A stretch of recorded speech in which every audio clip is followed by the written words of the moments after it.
The 1999 sleep experiment that was erased from history. The image flickers, distorted by age and poor duplication, a grainy, black and white shot of men in a stark room. One of them is laughing, a ragged, tearing sound that has no humor in it. They were promised $5,000 and their freedom. Political prisoners, forgotten men scraped from the darkest corners of the crumbling Soviet prison system. All they had to do was stay awake for 15 days. A simple test, they were told. A study in endurance. But by night 5, the test subjects began peeling off their own skin. And the worst part? They were laughing while they did it. The grainy footage shifts to a close-up of a man's face, eyes wide and unfocused, a rictus grin splitting his lips. Can't you see them? The strings, they're connected to our eyes. Pulling, always pulling. The screen cuts to black. The declassified, heavily redacted documents, bearing the faded stamp of a defunct KGB directorate and the more recent, sharper insignia of the FSB, confirm its existence. Project Morpheus. Initiated in the spring of 1998, its operational theater was the infamous Facility K-33, a brutalist concrete scar hidden deep within the snow-choked taiga, miles from the nearest settlement, effectively a black site near Moscow. Its stated objective, buried beneath layers of bureaucratic euphemism, was chillingly ambitious: to create soldiers who never required sleep, tireless operatives for a new era of unending vigilance. The method was an experimental gaseous stimulant known only as Compound 33.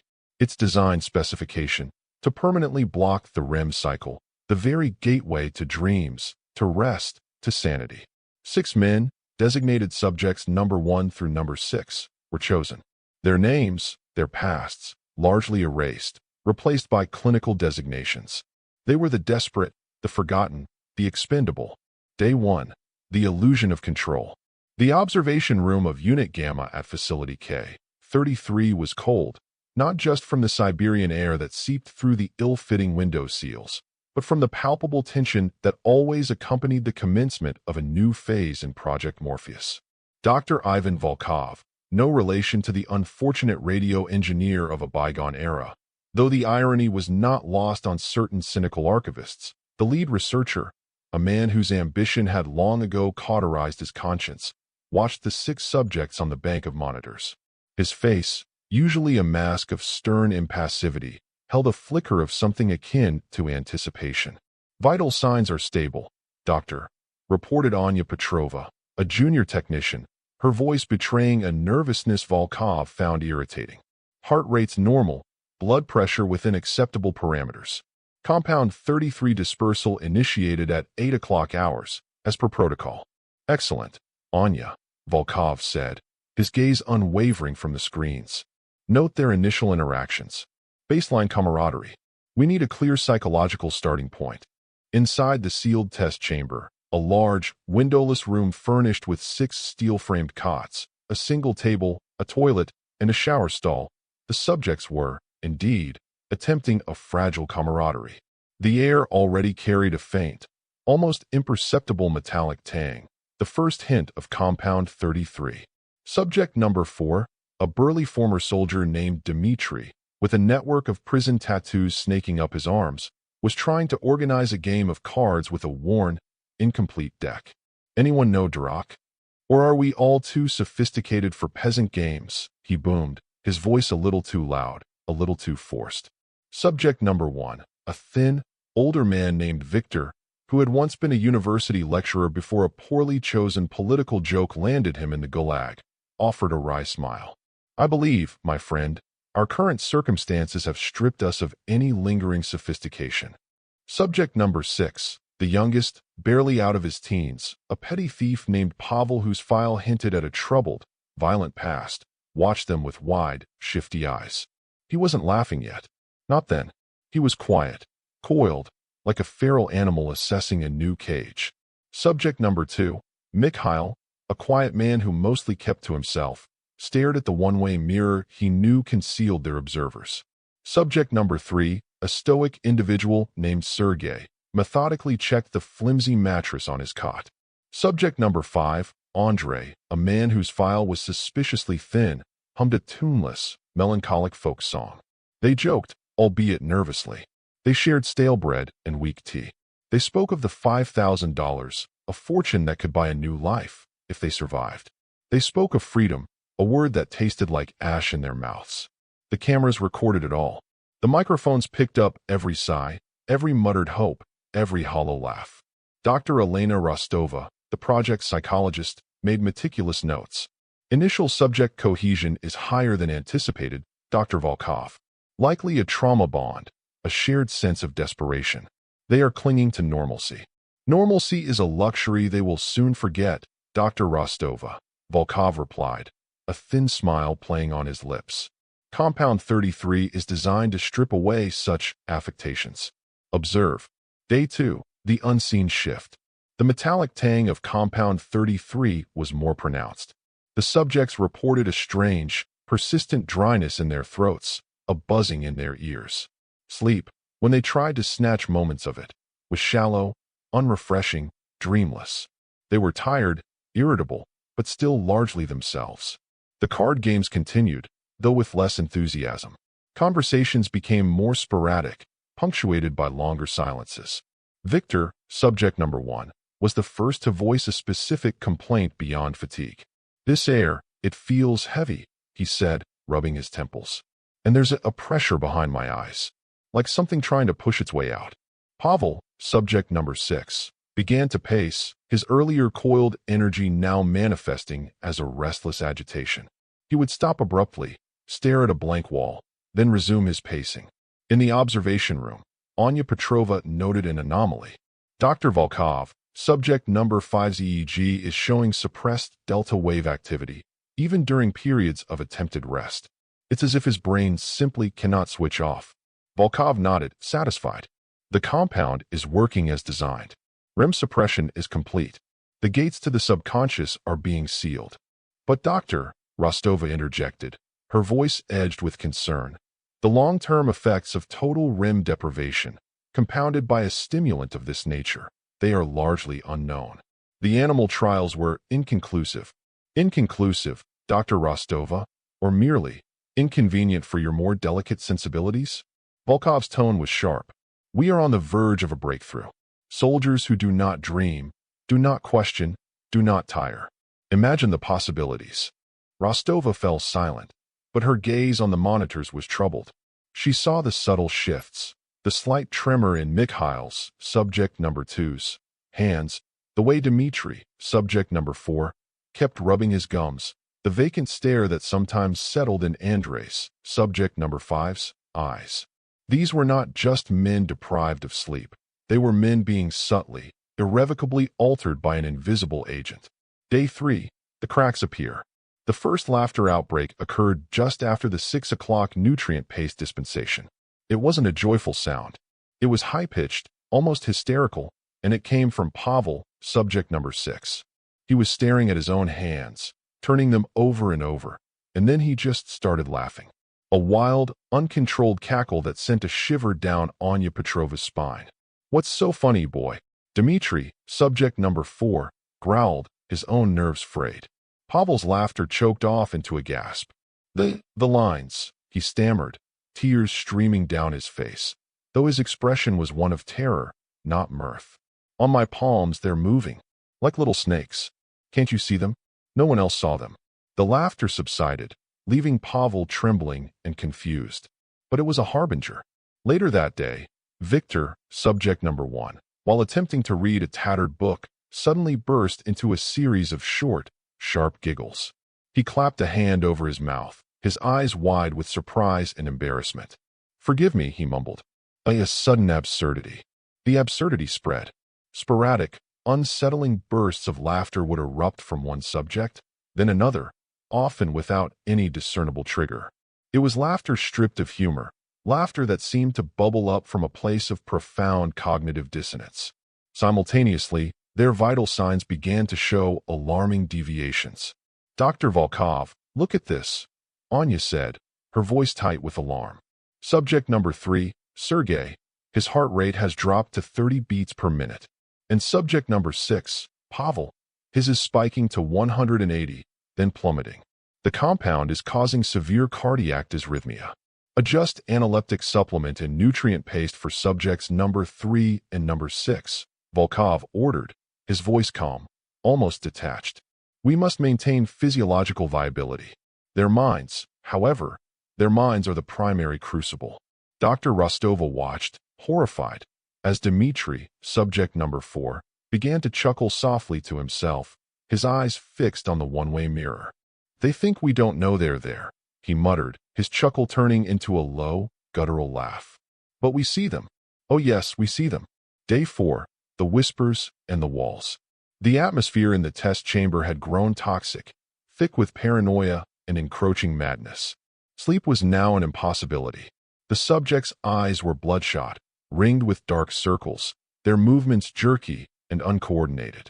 The laughter was more frequent, more disturbing, often accompanied by weeping or fits of rage. Mikhail, subject number 2, began talking to the walls. Not just talking, but arguing.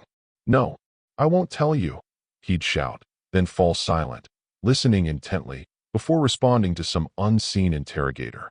"They're not my secrets to give. Leave me alone."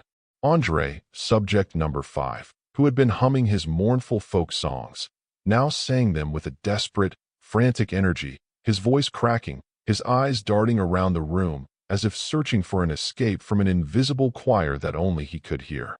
"The auditory hallucinations are intensifying," Rostova noted, her pen scratching furiously across her notepad. Subject number 2 reports whispering voices. Subject number 5 describes a chorus of the damned.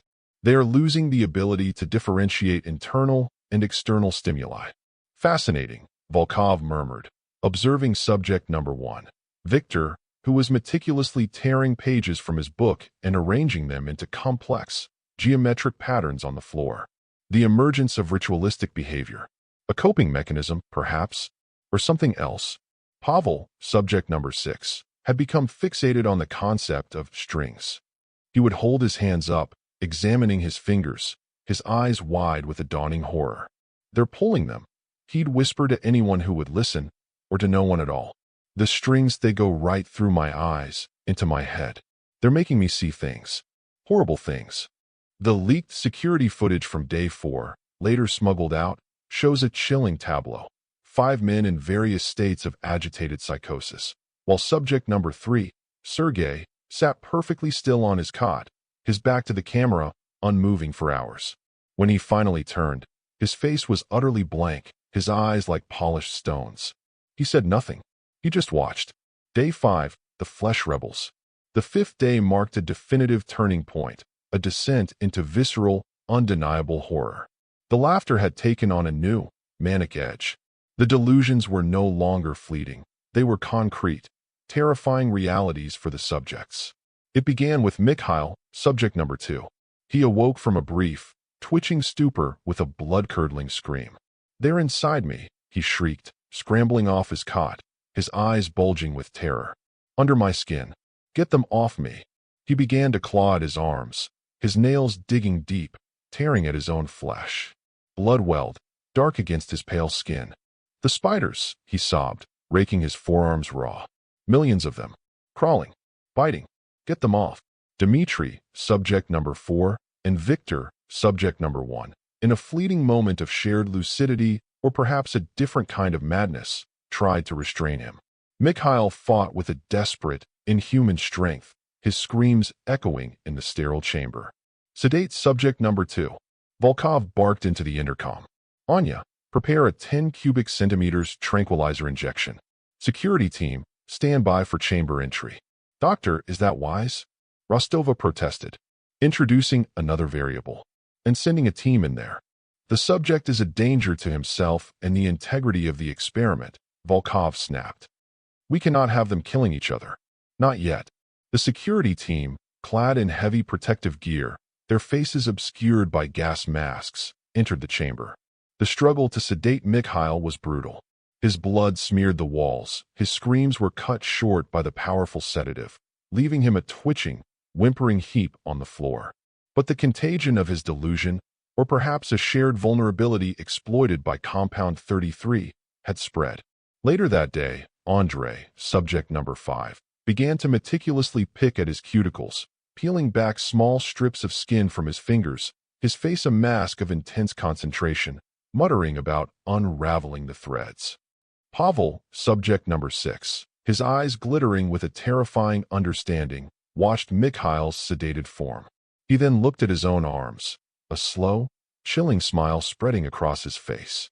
"He sees them too," he whispered, the laughter bubbling in his throat. "The little things that burrow. But the strings are worse." The surveillance footage from day 5 is a nightmarish montage of self-mutilation and psychotic breaks. The subjects, no longer individuals, were becoming raw conduits for a shared, drug-fueled horror. Their skin, their bodies, had become alien landscapes, battlegrounds for invisible terrors. And through it all, the faint, metallic scent of Compound 33 permeated the air, a silent, relentless catalyst. Day 6, the severing of strings. The early hours of Day 6 brought a new, grotesque innovation in the subject's self-destruction. Dmitri, subject number 4, the once burly soldier, had found a pair of pliers, an oversight, a forgotten tool left behind by a maintenance worker weeks ago, or perhaps deliberately planted. No one in the observation room could later agree on its origin. He sat on his cot, the pliers in his hand, a strange, calm expression on his face. The other subjects, lost in their own private hells, paid him little mind.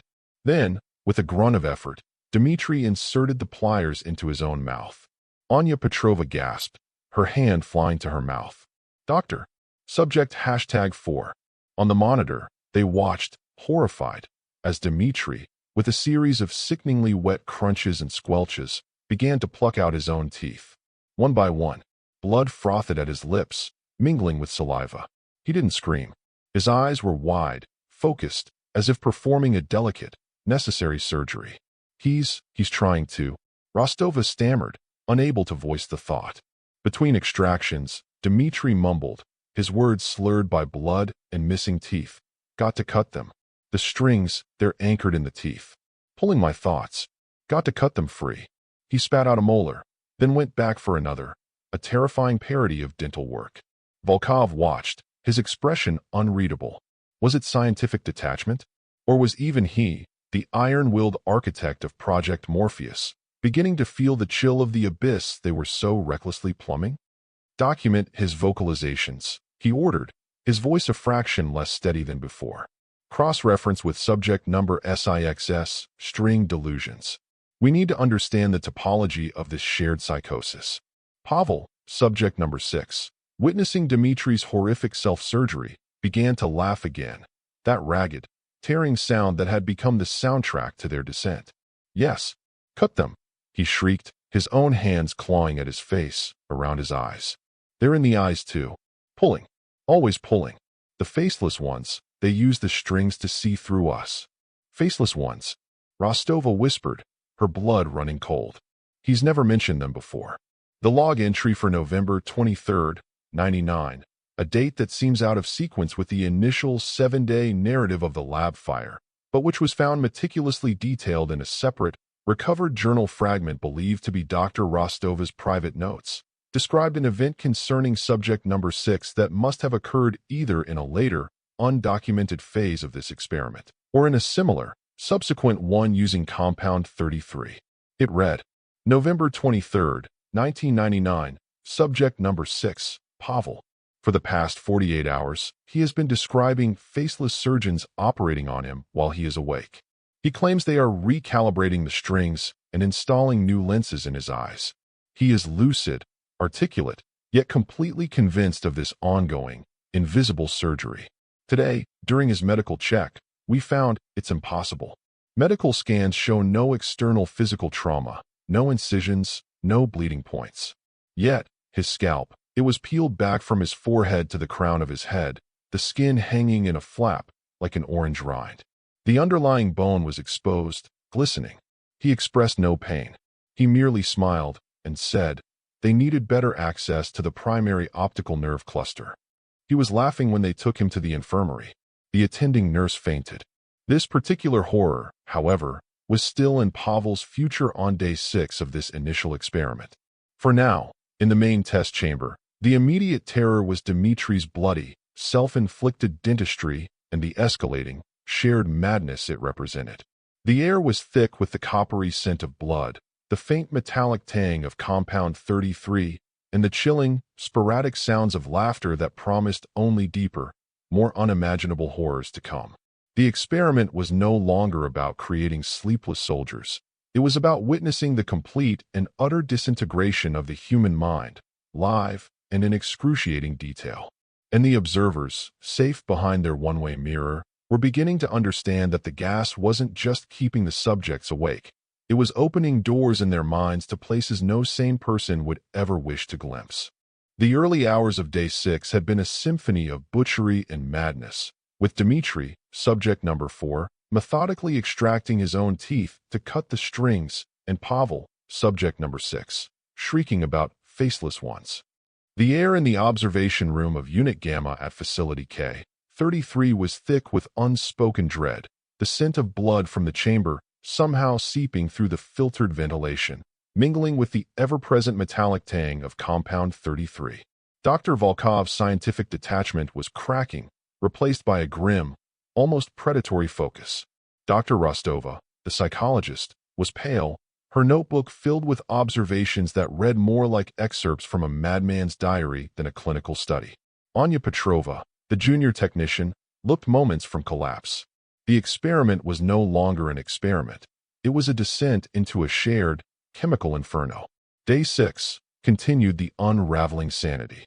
We need to increase the sedative drip for subject number 4, Dmitri, Dr. Rostova urged, her voice strained, watching the burly man cradle his bloody jaw, a grotesque leer on his face as he spat out another piece of tooth and bone.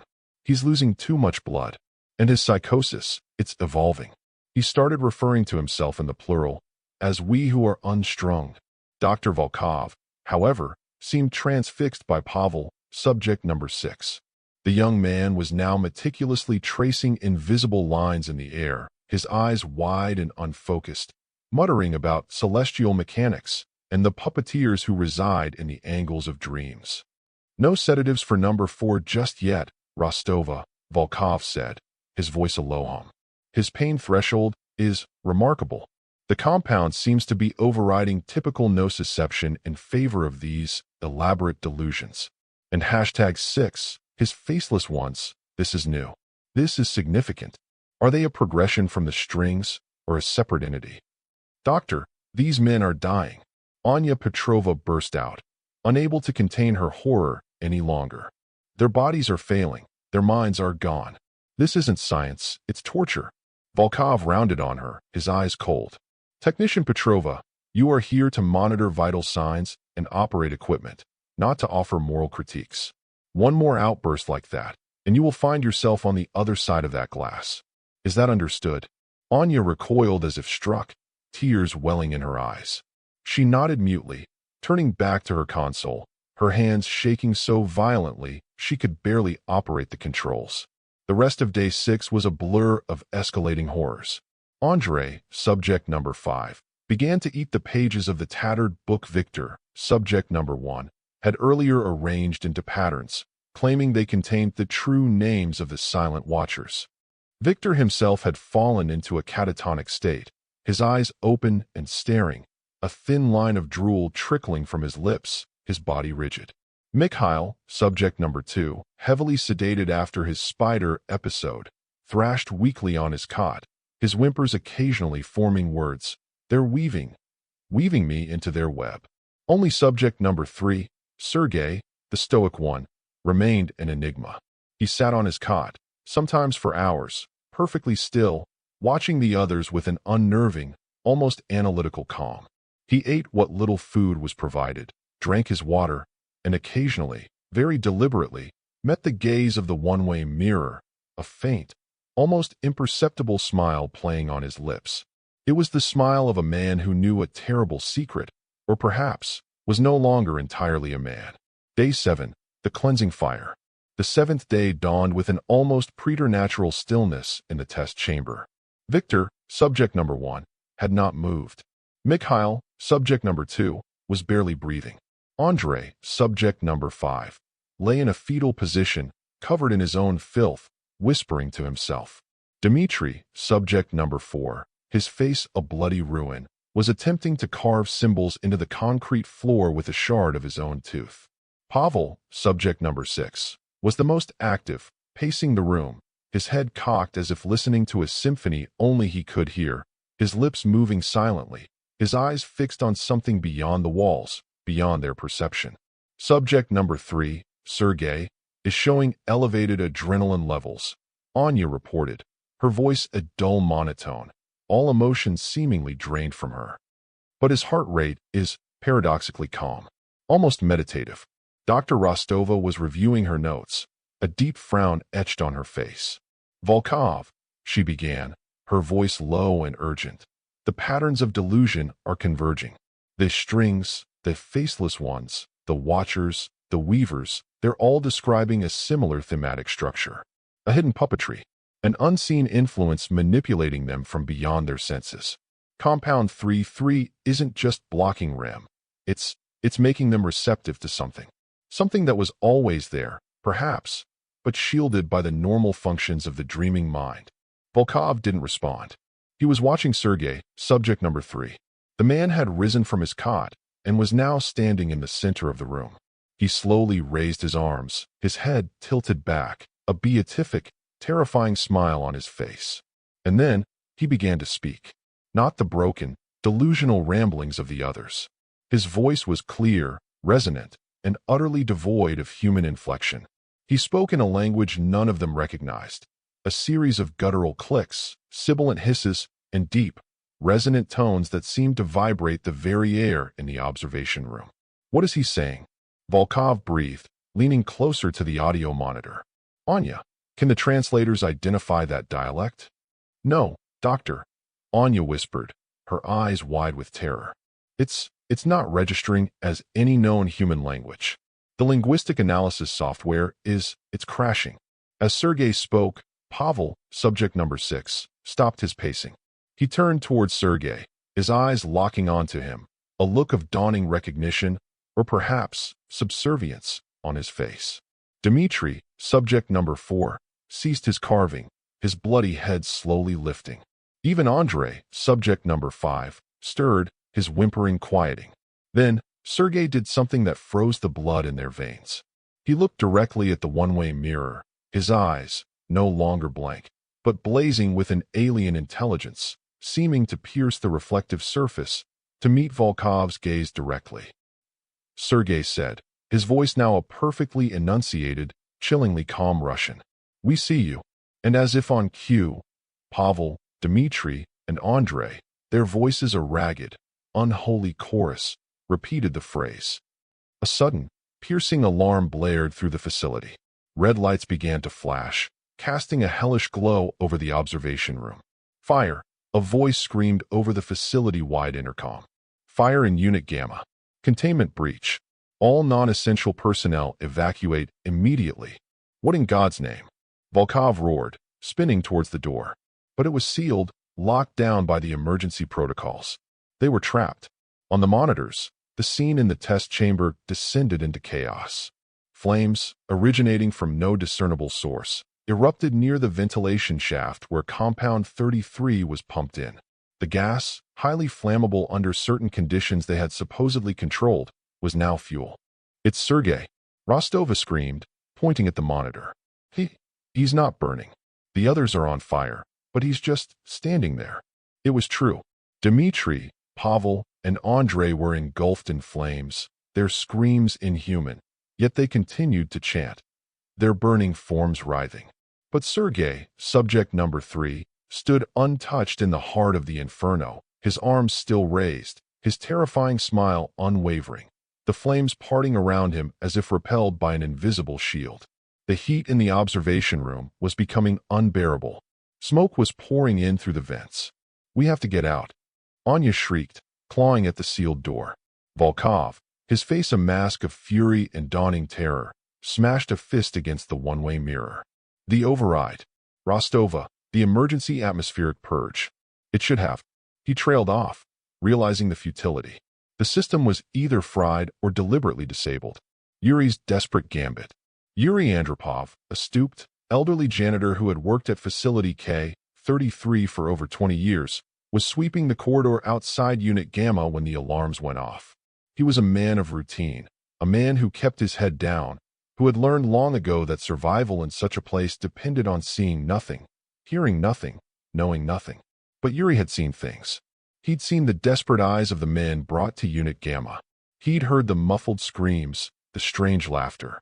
He'd cleaned up messes that spoke of horrors best left unimagined. His own son had been a political undesirable, vanished into the Gulag system years ago. Yuri knew the face of the state's cruelty. When the fire alarm shrieked, his first instinct was self-preservation.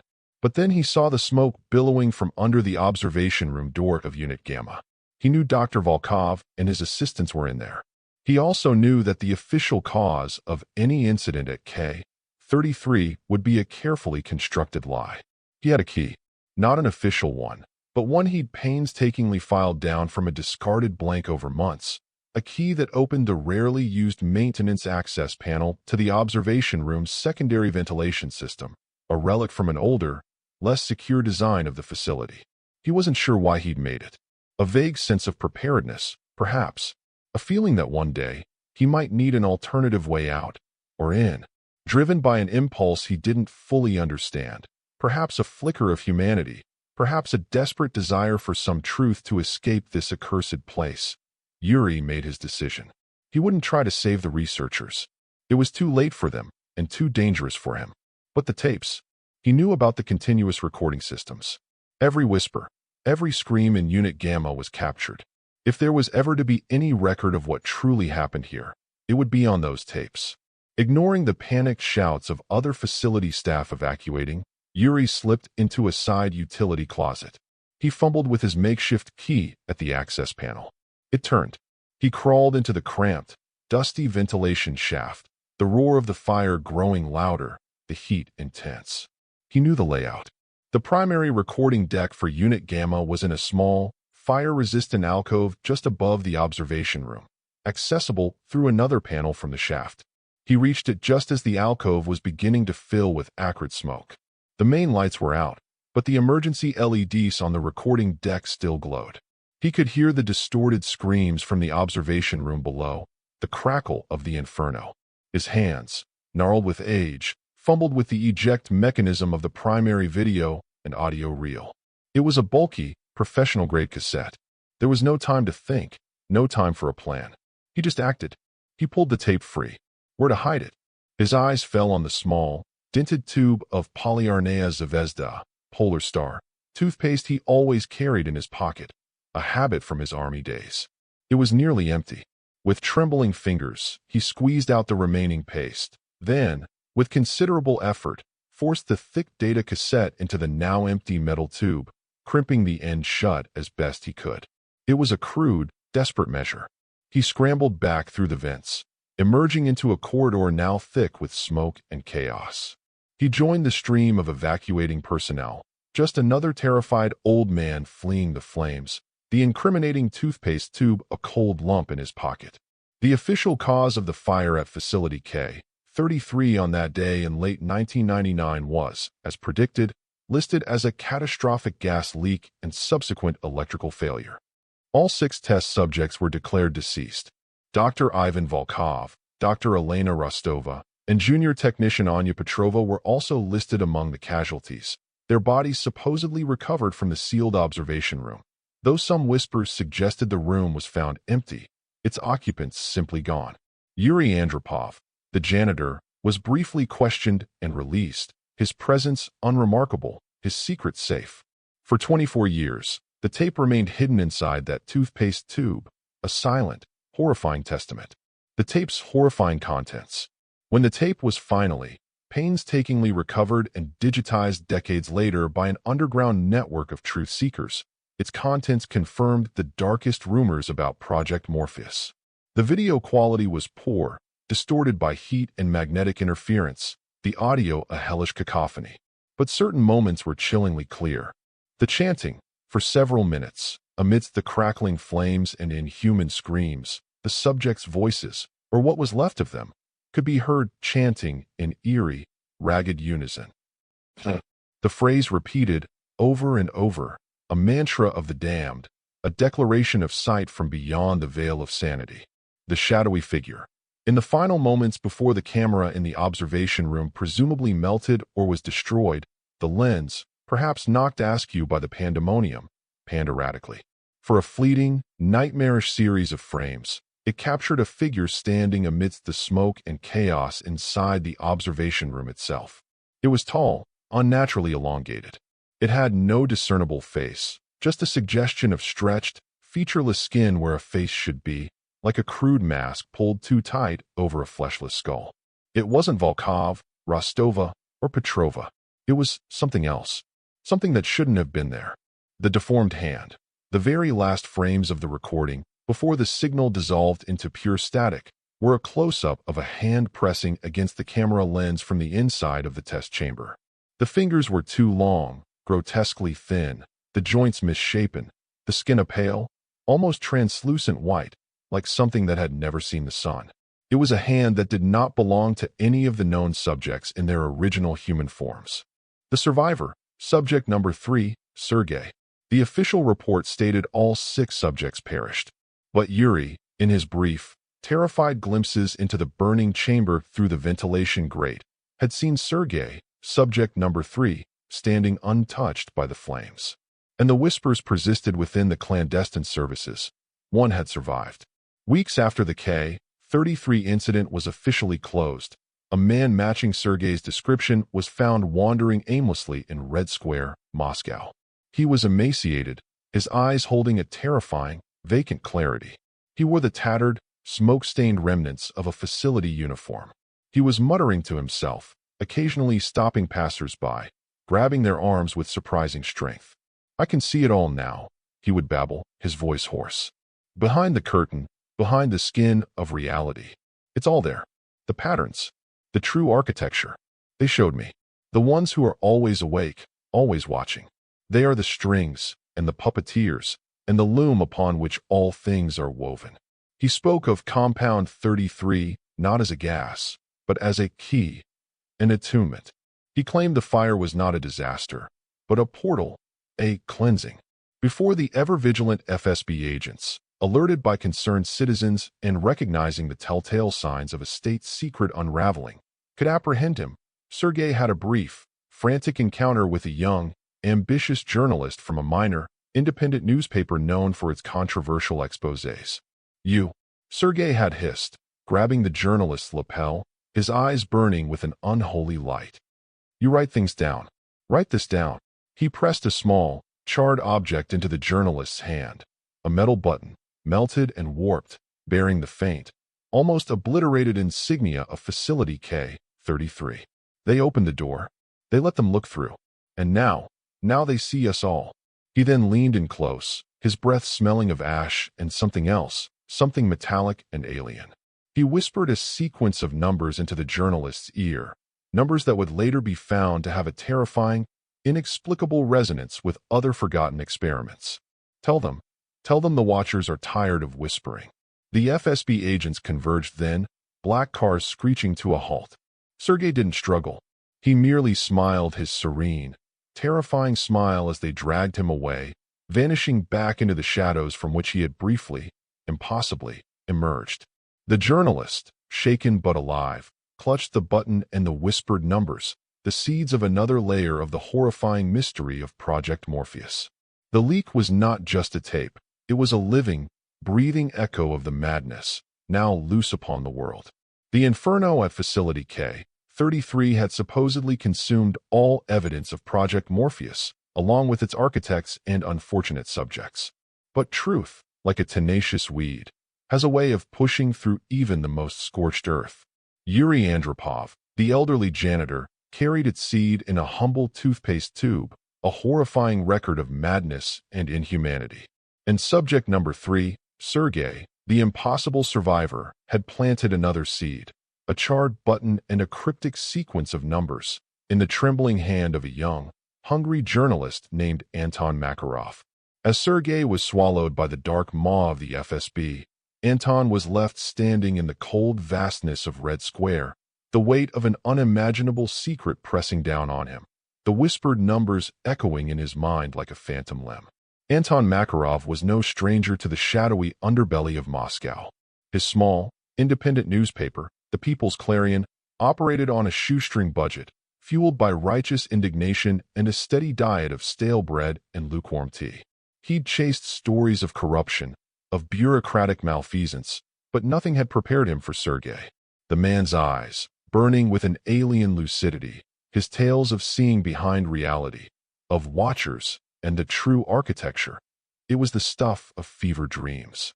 Yet, the charred button in his pocket was undeniably real, its melted insignia a silent testament to a place that officially no longer existed. And the numbers Sergei had whispered, his breath smelling of ash and something else, something metallic and unsettling. 33, 77, 15. What do they mean, Anton? His editor, a grizzled veteran named Boris Fydorovich, had asked, skepticism warring with a flicker of morbid curiosity as Anton recounted the encounter. Probably the ramblings of a lunatic. The FSB doesn't just pick up sane men in Red Square for a friendly chat. He wasn't just rambling, Boris, Anton insisted, his voice tight with a conviction that surprised even himself. There was a clarity to his madness. And this button, he placed it on Boris's cluttered desk. Facility K, 33. I've heard whispers about that place for years.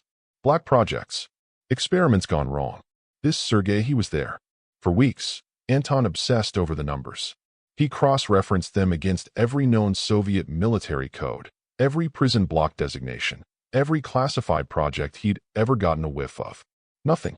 They were a dead end, a meaningless string. Yet, Sergei's intensity, the sheer terror and conviction in his eyes, haunted him.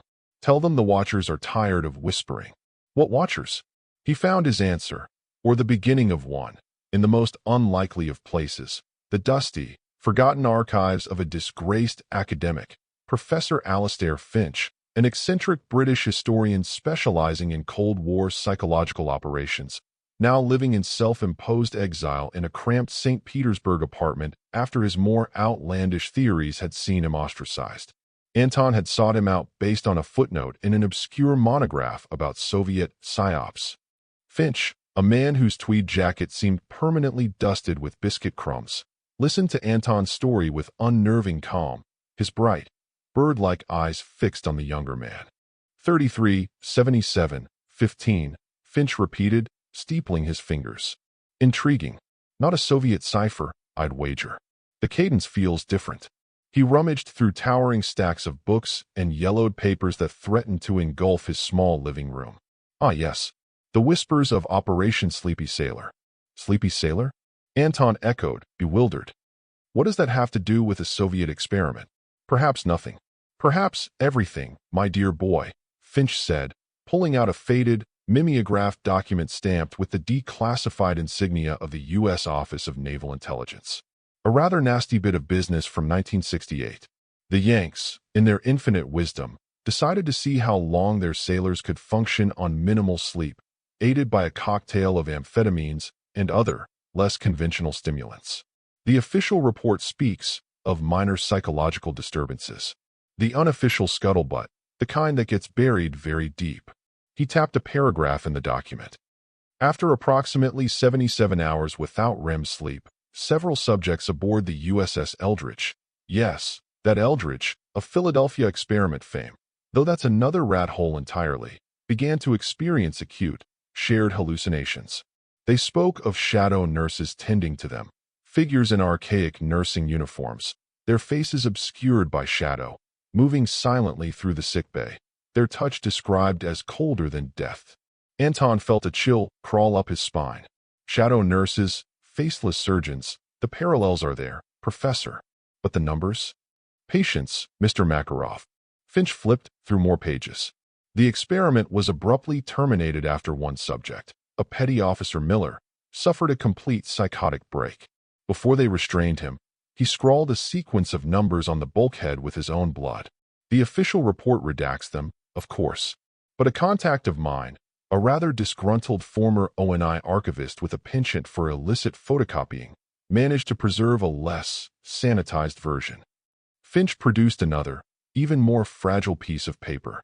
On it, a sequence, 33, NAV, OPS, 77, HR, 15, SUBJM, 33, 77, 15. Anton breathed, the numbers aligning with a sickening click. The core elements are the same. The U.S. Navy designation and subject markers are just noise around the signal. Precisely, Finch said, a grim satisfaction in his eyes. 2 decades apart, on opposite sides of the Iron Curtain, 2 clandestine experiments delving into the abyss of sleeplessness. And both produce subjects who hallucinate similar, otherworldly caregivers and fixate on an almost identical numerical sequence. Coincidence, Mr. Makarov? Or is there a common denominator, a shared resonance, perhaps, when the human mind is pushed beyond its natural limits, when the gates of dream are forcibly sealed? Anton tried to follow up. He used Finch's tenuous contacts, old Cold War warriors and forgotten intelligence assets, to try and get confirmation from anyone connected to the Pentagon or U.S. Naval Archives. He was met with a wall of silence, of curt denials. Then came the more direct responses. Anonymous phone calls in the dead of night, hisses of static on the line, then a softly spoken, "Some doors are best left unopened, Mr. Makarov. Some stories prefer to remain buried." His apartment was broken into, nothing of value taken, but his research notes on Project Morpheus and Sleepy Sailor were meticulously searched, subtly disturbed.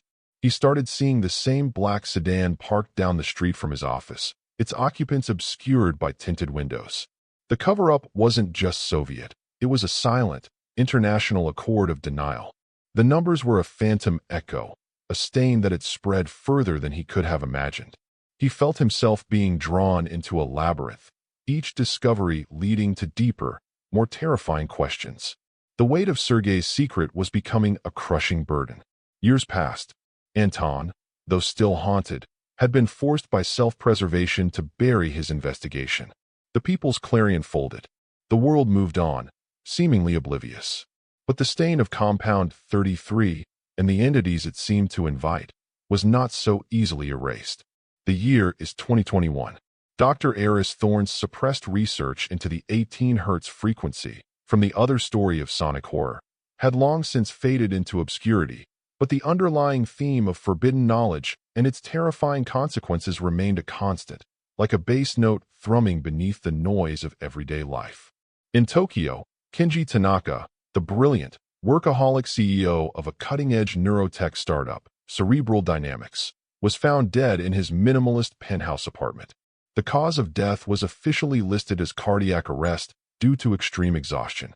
He had, according to his frantic personal assistant, been working for 15 consecutive days on a revolutionary new neural interface, pushing himself far beyond any reasonable limit, refusing sleep.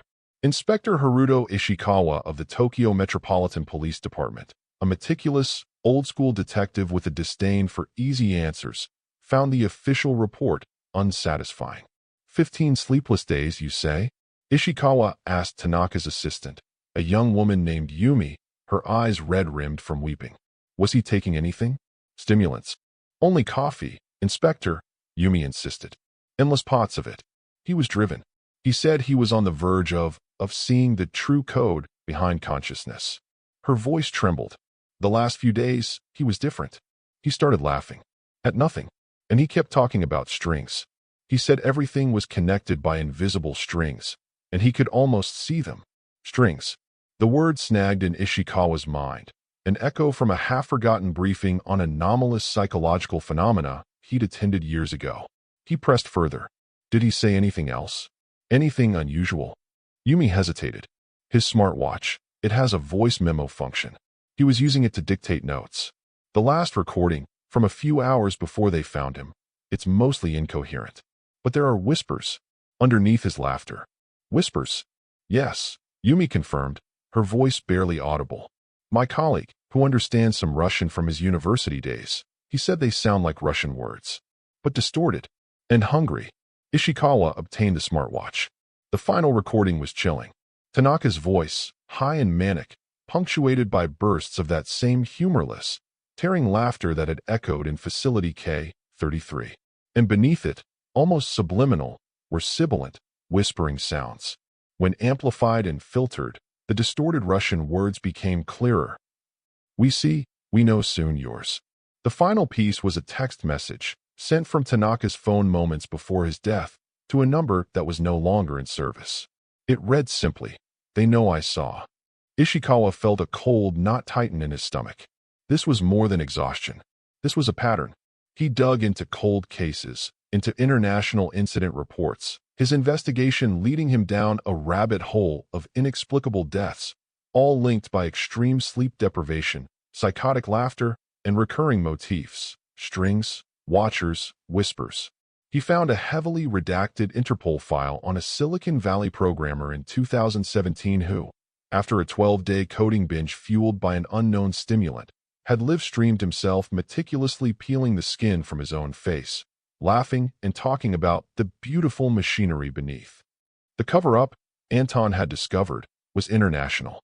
Ishikawa was now realizing the phenomenon was too. Whatever Compound 33 had unleashed, or whatever it allowed to seep through the cracks of human perception, was still out there, still claiming victims, its methods adapting to the hyper-connected, sleep-deprived anxieties of the modern world. The Watchers were indeed tired of whispering. They were beginning to leave far more visible, far more terrifying traces. The journalist, Anton Makarov, now older, his youthful idealism eroded by years of fear and frustration, had never truly abandoned his quest. The charred K-33 button still sat in a locked box, a constant reminder. Sergei's whispered numbers were seared into his memory. The Tokyo CEO's death, when he read about it in an obscure online forum dedicated to unexplained phenomena, reignited his obsession. The whispers in Russian, the talk of strings, it was too close, too specific.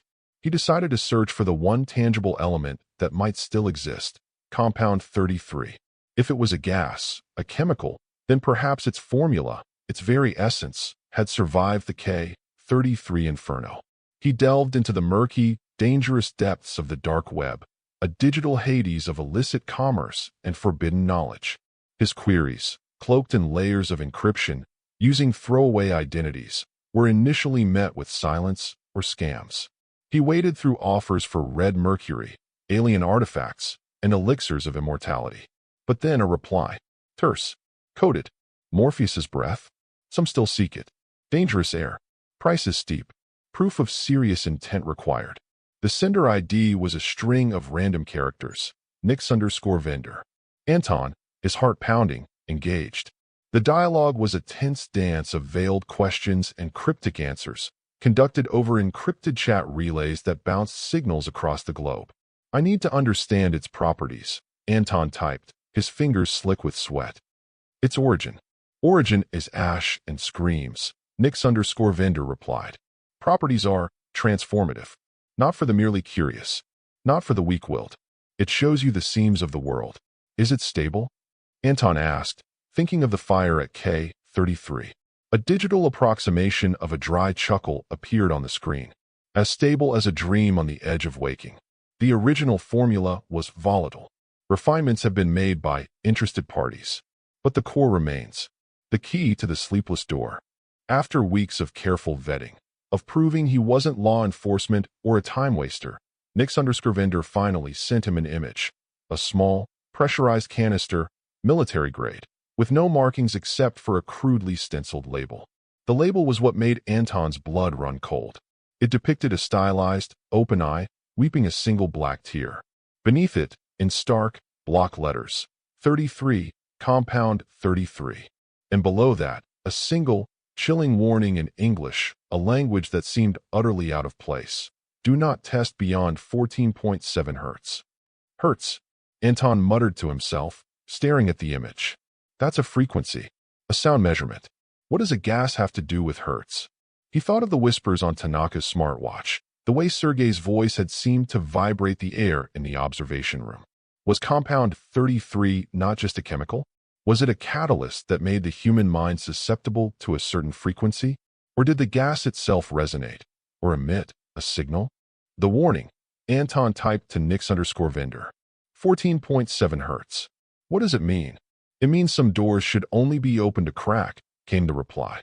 "Push too hard. Expose the mind to the full spectrum of what lies beyond that specific threshold, and the integration becomes less subtle. The original K-33 subjects? They were exposed to the full, uncalibrated resonance. Hence, the fireworks. The vendor was offering a sample, a single, supposedly stabilized canister of compound 33. The price was astronomical, payable only in untraceable cryptocurrency. Anton felt a wave of nausea. To possess this liquid madness. To hold in his hand the very substance that had destroyed so many lives, that had peeled back the skin of reality for men like Sergei, revealing the terrifying architecture beneath. He thought of Yuri's smuggled tape, a copy of which he had managed to acquire through Finch's network after years of searching. He'd watched it once. The chanting, the shadowy, faceless figure in the observation room, the deformed hand pressing against the lens. He had been unable to sleep for a week. Now, he had the chance to hold the source of that horror. What happens beyond 14.7 hertz? Anton typed, his fingers trembling. The reply from Nix_vendor was instantaneous and utterly chilling. Beyond 14.7 hertz? You stop being a guest in their world, Mr. Makarov. You start becoming a part of the house. Anton stared at the screen, the cursor blinking, waiting for his decision. The cover-up was not just about burying a failed Soviet experiment. It was about concealing a terrifying truth, that compound 33 was more than a gas. It was a key, a tuning fork for the human mind, capable of exposing it to something. Something that watched and waited and whispered in Russian from smartwatches in Tokyo. Something that had left its numerical signature in the blood of American sailors and on the walls of secret Soviet facilities. The stain was spreading, and Anton, with the ghost of Sergei's warning and the image of a canister labeled 14.7 hertz burning in his mind, knew that the true horror of Project Morpheus was not that it had been erased from history, but that it had never truly ended. It had merely mutated, waiting for new subjects, new frequencies, new doors to unseal. Anton Makarov, the aging journalist, had stared long and hard at the dark web vendor's chilling reply. Beyond 14.7 hertz? You stop being a guest in their world, Mr. Makarov. You start becoming a part of the house. He had ultimately recoiled from purchasing the offered canister of compound 33, the key to the sleepless door. The price, not just in untraceable cryptocurrency, but in potential sanity, was too high. He had, however, forwarded his entire dossier, his interviews with Professor Finch, his research into Operation Sleepy Sailor, the smartwatch data from the deceased Tokyo Kenji Tanaka, and the terrifying correspondence with Nix_vendor, to a clandestine network of investigative journalists known only as Veritas Echo. He had added a single, desperate plea. The stain is spreading. Someone must light a flare before we all become part of the house. Years later, that flare was about to be lit, not by Anton, who had since vanished under circumstances his old contacts deemed profoundly unsettling, but by a man named Elias Thorne, a relentless chaser of ghosts and government secrets, operating from a series of anonymous, heavily secured bolt holes across the globe. Elias was the lead investigator for Veritas Echo, and Anton Makarov's final, desperate dispatch had become his obsession. The air in the makeshift broadcast studio, a windowless, lead-lined room buried deep beneath a seemingly innocuous Berlin warehouse, was cold, stale, and thick with the electric hum of overworked servers. Elias Thorne, his face gaunt, etched with fatigue and an almost feverish intensity, stared at a bank of monitors. One displayed a dark web auction page, the stylized, weeping eye logo of Compound 33 mockingly prominent. A countdown timer pulsed ominously, 47 hours, 58 minutes, 12 seconds. Another screen showed a heavily encrypted chat window, a single, terse message blinking from an anonymous source known only as Archivist. "He's getting impatient, Elias," muttered Lena Petrova, no relation to the unfortunate Anya from Facility K-33, though Elias often wondered if names, like horrors, echoed through these cursed narratives. Lena, Veritas Echo's tech sorceress and digital ghost, her fingers a blur across multiple keyboards, looked as worn as Elias. Archivist says he has other interested parties for the K-33 footage. He calls it the Golgotha Reel. Says the original janitor, Yuri Andropov, didn't just smuggle out one tape in that toothpaste tube. There was a second, more personal recording. 17 minutes of it. Elias ran a hand over his tired eyes. Golgotha reel fitting. 17 minutes of what subject number 6, Pavel, supposedly saw in that corner of the test chamber before the fire. The official K-33 tape, the one Yuri first leaked, showed us the chanting, the faceless figure in the observation room, the deformed hand. But Pavel's perspective? Yuri's notes, the ones Anton found, hinted it was different. Not just observing the madness, but experiencing its source. Yuri claimed Pavel wasn't just looking at a blank corner. Lena recalled, her voice hushed. He said the boy was staring at something only he could see, something that made the faceless surgeons and the strings seem like children's nightmares by comparison. He said Pavel's eyes, they looked like they were reflecting another world. And archivist claims this 17-minute reel captures that. Elias pressed. Through Pavel's eyes? How is that even possible? Hidden microcamera? Some kind of psychic imprint on the magnetic tape? The technology of 1999.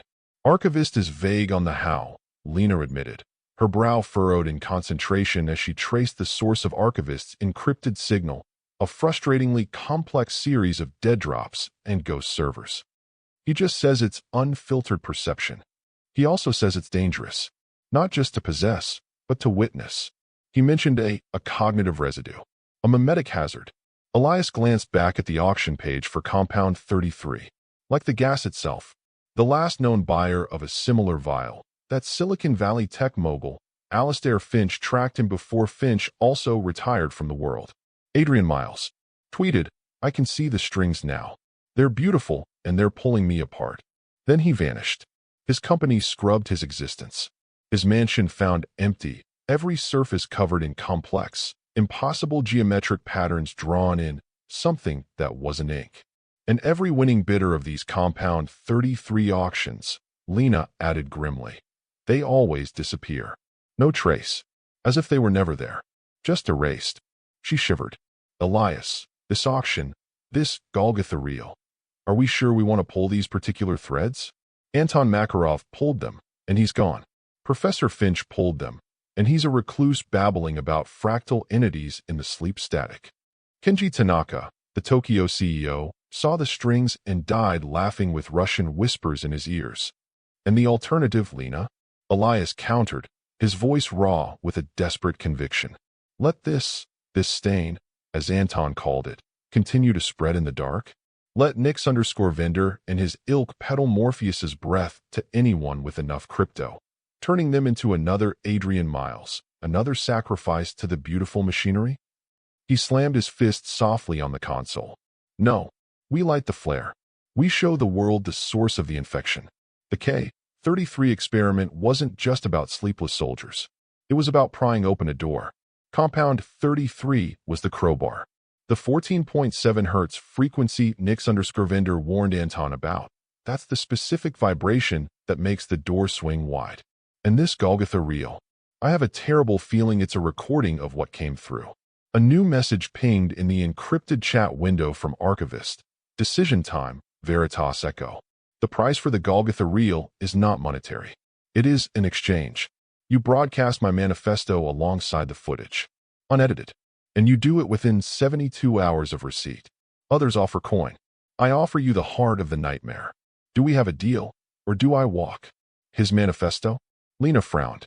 What manifesto? He never mentioned that before. This feels wrong, Elias.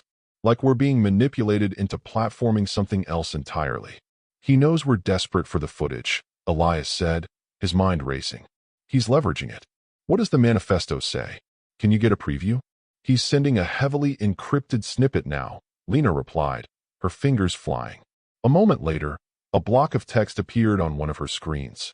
It was dense, filled with esoteric symbols, mathematical formulae intertwined with poetic, disturbing prose. The Morpheus protocol was but a crude keyhole, Lena read aloud, her voice trembling slightly. We, the true inheritors of the sleepless gaze, have refined the frequency, stabilized the compound. The watchers are no longer content to whisper. The great unraveling is at hand. The strings are resonating. Those who see will become the scene. The city of gears awaits its new cogs.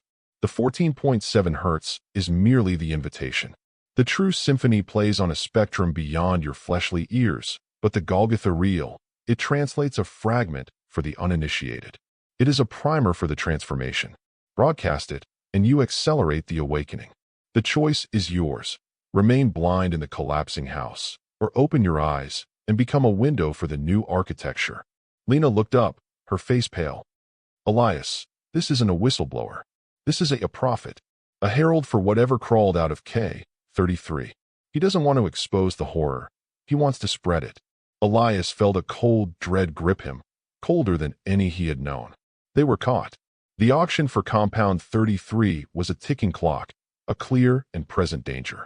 The Golgotha reel, which he had believed to be the ultimate piece of evidence, was now revealed as a potential Trojan horse, a mimetic weapon disguised as a revelation.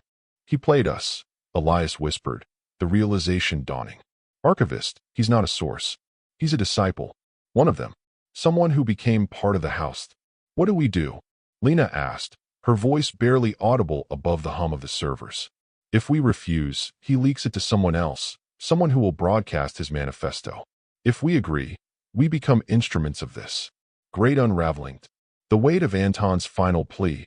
Someone must light a flare, press down on Elias.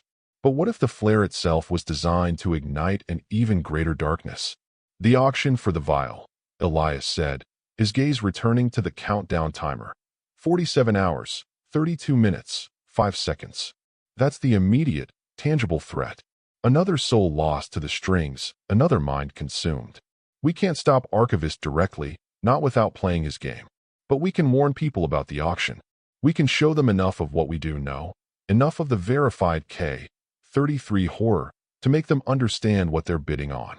He looked at the original, smuggled K-33 tape from Yuri Andropov, the one showing the chanting, the faceless figure, the deformed hand.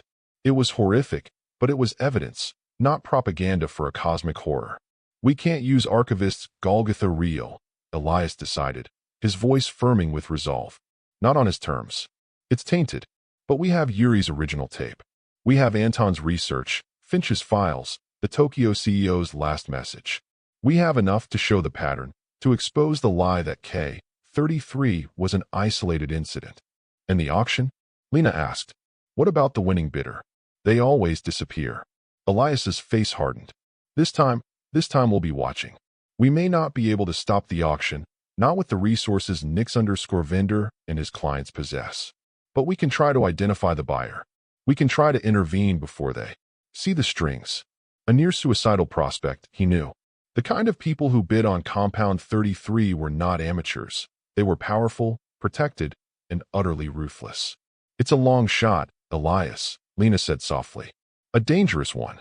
Every path from here is dangerous, Lena, Elias replied, a grim smile touching his lips. We're standing on the edge of an abyss, and something is trying to pull us in. Our only choice is whether we go down fighting, or screaming, or laughing like the damned.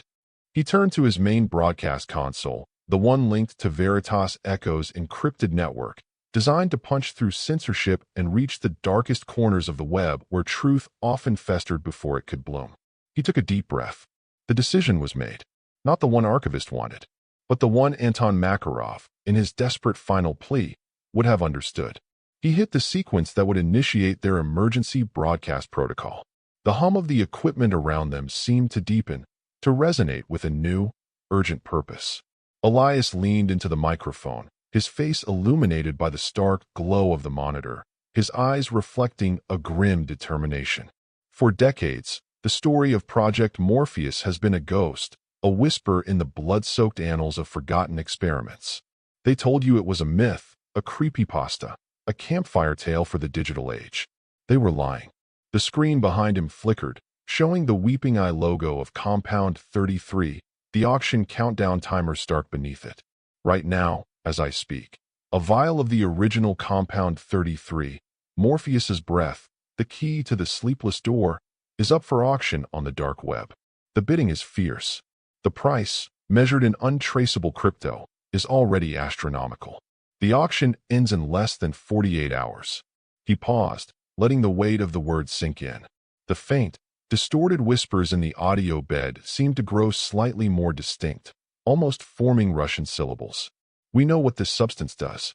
We've seen the declassified fragments, the smuggled footage, the eyewitness accounts from those who brushed against its madness and barely survived. We know about the laughter, the self-mutilation, the strings that pull the mind apart. We know about the faceless figures, the watchers in the dark. The image shifted to a grainy photo of Adrian Miles, the vanished Silicon Valley executive, his face alight with a terrifying, ecstatic grin. His final tweet, "I can see the strings now. They're beautiful, and they're pulling me apart." This isn't just a drug, Elias continued, his voice dropping, drawing the listener closer into the vortex of dread. It's a catalyst, a frequency tuner for the human soul. And those who win these auctions? They disappear. Every single one, erased from existence, leaving behind only whispers and rooms filled with impossible drawings. He looked directly into the camera, his eyes like chips of ice. There is another secret.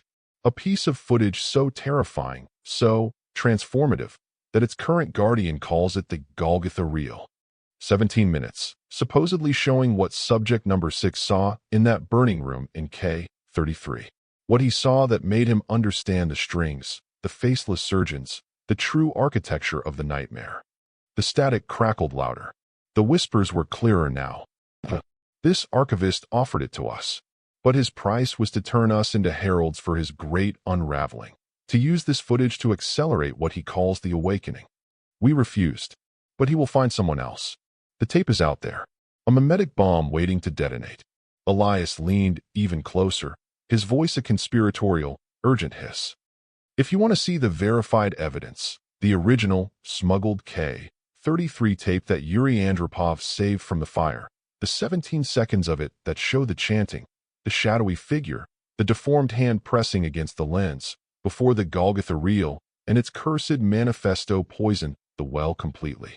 If you want to understand what the bidders for Compound 33 are truly buying into. He held up a small, encrypted data chip. I have that original fragment, and I'm going to show it to you. A warning, a glimpse into the abyss before it swallows another soul. The countdown timer for the auction pulsed on the screen behind him. 47 hours, 11 minutes, 42 seconds. This auction for Compound 33 ends in less than 48 hours, Elias declared, his voice ringing with a desperate finality. The winning bidder always disappears. But this time, we'll be watching. And what we find, what we see will determine if any of us can ever truly sleep again. He raised his voice over the rising tide of static and whispers. Smash subscribe. Hit the bell. Because the next 48 hours will decide who else gets to see the strings.